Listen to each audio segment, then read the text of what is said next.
Hello 10th graders and welcome to the EduCons. Today's topic has been taken from your NCERT textbook and it is the poem The Dust of Snow, written by Robert Frost. This session is going to focus on the detailed explanation of this poem, the elements as well as the literary devices. Let me begin the session with a brief introduction of this particular poem. This poem, which is written by Robert Frost, it's a simple and very short poem, yet it contains a very deep meaning. And the deep meaning which is reflected by this poem is sometimes small and petty things also make a larger difference in one's life. The message of the poem is put into words by Robert Frost. Always a larger significance. A little thing touches a larger thing. It's not necessary that making a difference in one's life needs larger things. Sometimes insignificant and small things also makes a very large difference in your life. Moving ahead, the first stanza of the poem says, "The way a crow shook down on me the dust of snow from a hemlock tree." If you notice, there is a particular rhyme scheme in these four lines, which is A, B, A and B. Crow, me, snow and tree. And the two words which are there in these four lines are shook and, the most importantly, hemlock.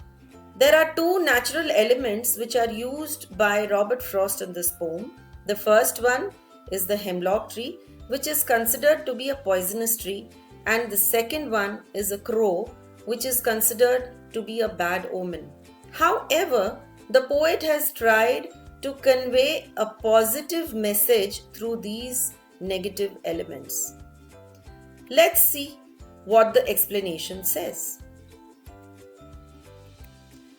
Now, this poem is actually set in a scene where the poet is in a very bad mood and he is walking by a hemlock tree and he stands there and takes a pause.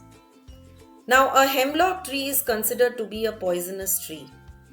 When he passes by and when he takes a pause beneath the hemlock tree, there was a crow which was there sitting on that hemlock tree, and for some reason the crow shakes itself and there are dust particles which actually falls on the poet's shoulder.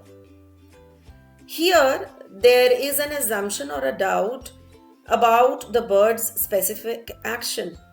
Now, it is not very apparently expressed whether the crow was landing or whether it was shaking itself or whether it was shivering with cold. The bottom line is that while these actions were going on, the dust particles of the snow which fell on the poet's shoulder uplifted his mood.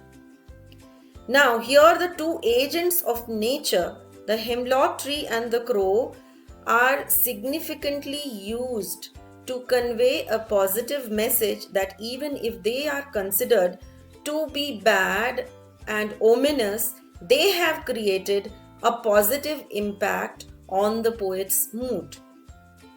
And since the poet was having a bad mood in the opening scene, this particular action has changed and uplifted the poet's mood.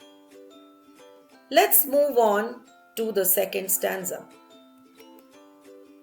Has given my heart a change of mood and saved some part of a day I had rued. The meaning of the word rued is held in regret. Now, it is not very clear and not very apparent that why the poet was having a very bad and terrible mood. But the falling of the snow on his head lifted his mood instantly. The entire day was spent, he had already spent his day in a very bad mood.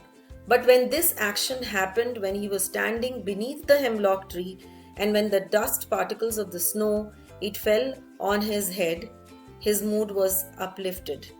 We all know that hemlock tree and crow are used for negative references, but here the poet has tried to convey that these negative elements have created a positive impact by uplifting his mood. So, the theme which is conveyed through this poem by Robert Frost is that sometimes small things and petty things and negative things also create a positive impact on a human's life. Sometimes we should accept how the nature chooses to bless us. Moving ahead to the literary devices of this particular poem, if you notice, the rhyme scheme, as I've already discussed, is AB AB in the first stanza and CD CD in the second stanza.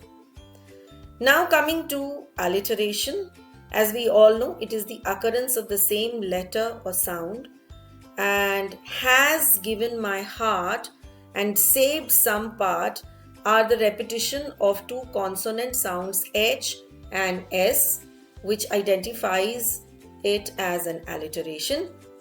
Coming to the third one is assonance, the prominence of a vowel sound. Shook down on me signifies the use of O sound, which is a vowel. Then comes enjambment, when a same sentence continues without a punctuation mark, and it is known as enjambment, and it has been used throughout the poem. Hope this session was very useful to all of you. Thank you for watching the video, and I'll be back once again to teach, train and talk. Till then, stay tuned, take care and goodbye.